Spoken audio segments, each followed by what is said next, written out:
Today's subject, I get a lot of emails about this subject weekly, and I just put up an instructional video of protection training, barking on command while holding the body while moving,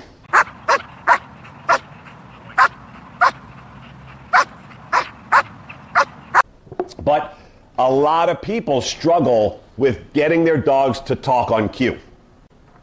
So, I'm going to show you here the black German Shepherd, Axel, that I did a lot of the instructional video for protection training that I have for sale. He's the majority of the video in showing how to teach the base commands of these high-level protection dog exercises. Now, you would assume that he just barks naturally because he barks like crazy at this ball.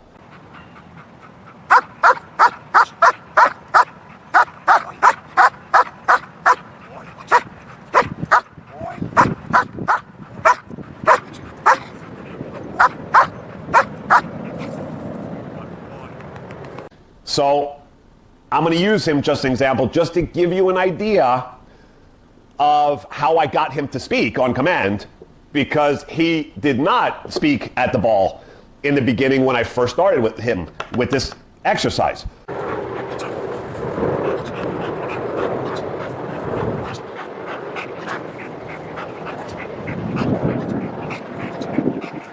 Of first objective, before going into the protection exercises, your dog will have to bark on command, but a lot of people can't get that exercise achieved. So I'm going to show you here how I did it with him and how it was not easy in the beginning. He did not talk naturally. Now, why is it that a lot of dogs will not talk naturally? Okay, and this dog I imported from Europe. He was doing his Schutzhund routines, but this happens to a lot of people. When you play with your dogs, most people just give the dog a toy, right? They throw it, they let him go fetch it, or they do something like sit and they give him the toy or food. So what happens is you get trapped in this whole thing of there's no stress, right? There's no emotion. You need to cause frustration to get your dogs to talk, either at you,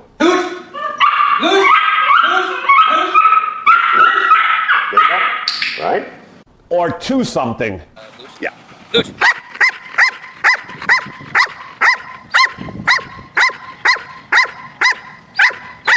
Yes. Right? That they want. For example, one of their toys, or if they're obsessed with treats, it's just you choose whichever route. I'm using a ball here in this example because Axel absolutely loved playing with any kind of ball, okay? So for him, this was the exercise I used. But if yours is highly treat motivated, you could do the same exact thing, right? Here. So, but you must cause frustration in order to get the speaking. That is why most people have such a hard time getting their dogs to talk on cue. The dog has always been giving everything for free without much frustration or any at all, okay? So they just throw things and let the dog go run for it, they bring it back, they throw it, they run it back. The dog's not waiting and being frustrated and holding off for a behavior. If it's a sit, the dog will sit and they get thrown the toy or given the toy or reward or tug of war, right? So those things are not going to help you. It actually hurts you if you do all those things first before teaching frustration to talk to you for something, okay? That's why most people struggle. So here, I'm going to show you how I did it with Axel. Here you'll see in the beginning, I take his ball, I throw it on the floor, and I'm trying to get him to talk to the ball because I know he loves it so much. I thought this was going to be pretty quick and easy. But it didn't happen as easy or quick as I thought it was going to happen. But that's from preconditioning before I got him.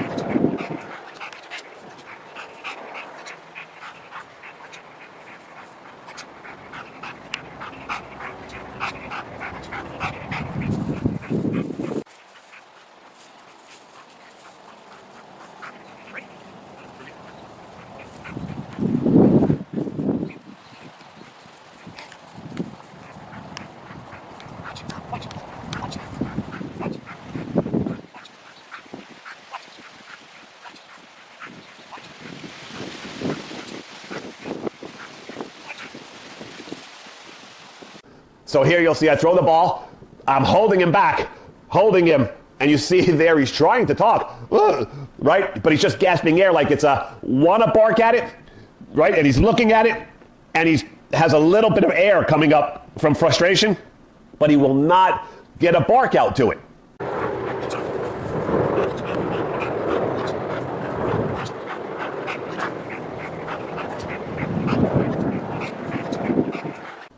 Okay, so there's many things here to consider.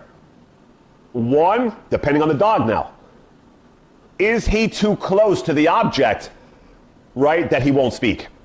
So here I'm adjusting a little bit, and I'm going to play with certain things to see what works for him. So I see in the beginning when he's very close, and it's so close that he feels he has a shot at touching it, he can't get himself to speak. It's too close in his eyesight. He's too fixated thinking if he pushes hard enough into the line, he'll have a chance at grabbing it. That didn't work for him. Too close. So then I start pulling him further back from it with distance to see.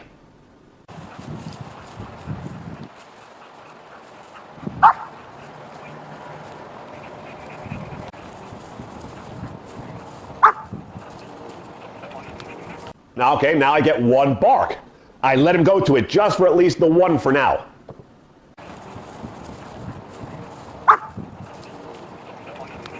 Okay, and then I'm holding him back, and then I start to get now multiples, right? I let him go.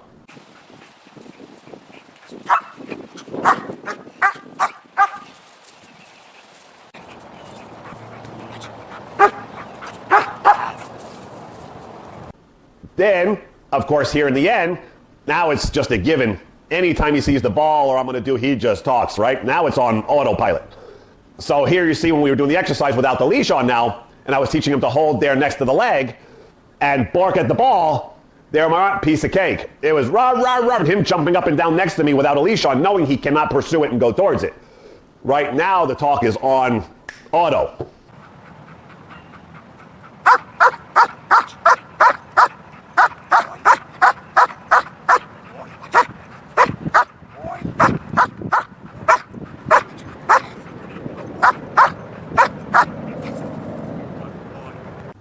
Now, sometimes you'll have to hear you see little Khaleesi when we're teaching her young. We have somebody holding her on a leash and a harness, giving a little distance from the owner to cause frustration that she cannot get close to the body. That gap in separation, that she can't close that gap and get to the owner's feet, makes her get frustrated from that gap. And hey, you know, why are you so far, right? And we got to talking because of the gap and opening not being so close to the owner. There you go. Right? And backwards now. Right, Now, we want her to stand. So you're going to come closer. Right? Now, step back. Now. Yep. And here, this was one of my subscribers on YouTube in Austria when he was teaching his Doberman how to bark on command at a ball as well. He tied her to a pole with a harness and got distance and caused frustration from the distance and wanting the ball.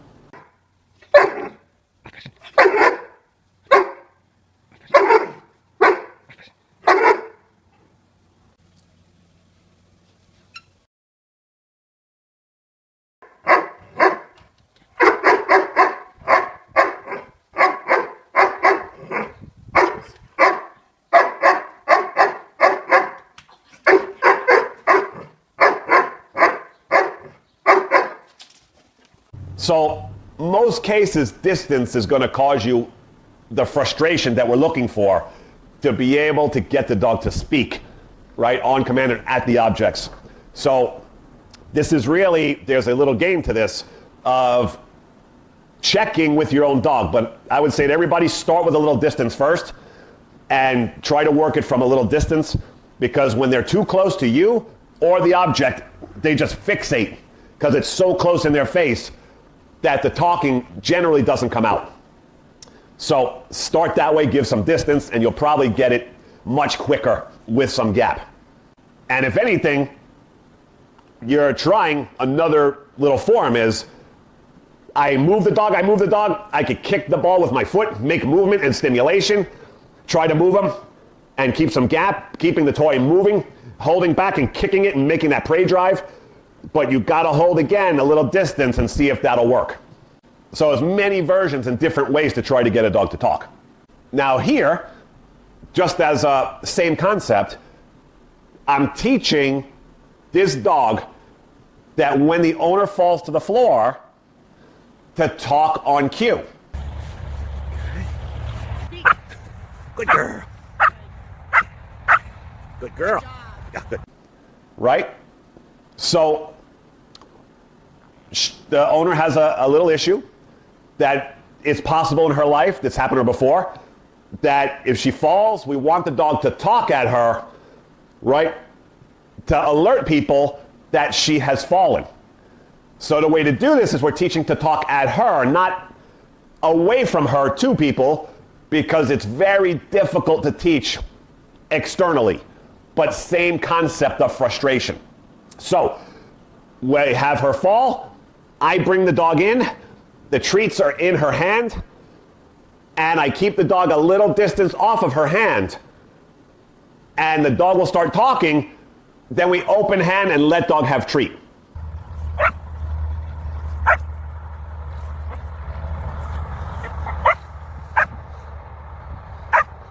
Good. Good. Okay? Now this is an opposite of how we usually teach things, because for you guys out there, teaching your dogs how to bark at something for protection purposes or whatever, you always want to bring the reward to them after they speak. Okay? Whether it's treat, toy, they bark, either you throw something at them where they are, or you walk in and you give it to them where they are, where they're speaking. Not to close the gap, because then they're always going to be thinking pushing forward, and the talk will be delayed because they're always thinking they can push towards you for reward. So here in this particular case, we do the opposite because of the behavior that we want to cause in the end. Talking at her if she ever falls and passes out and needs help. So I'm keeping her off the dog because she's so used to getting treats for free that she wants to push to the hand, right? And just get to the hand and open it up and eat the treat without talking. Speak. Speak. Good girl. So I hold her off the hand that she can't get to it or close to it, and we get the talking. And in this particular case, the cue for the dog is when the girl's hand opens up, means she did it well, and the dog is allowed to close the gap and get the treat out of the hand. Speak. Speak. Good girl. Good girl. Good girl. Good girl. Yeah, good. Very good. So doing this opposite of how we would do it with the public with the talking, okay? Only difference. But I had to cause that little gap that the dog can't touch the hand with the nose to get the talking. Good girl. Good girl. Good girl. Yeah, good. Very good. Okay, if the dog got too close and tried all the time, it wouldn't talk. It just wanted to push the owner into opening the hand to let go without any talking. So there's many different variations of how to do speaking on command, depending on the exercise that you want done in the end, the outlook of the exercise, how it needs to be performed in the end. So until next time, Richard Hines, Miami Dog Whisperer.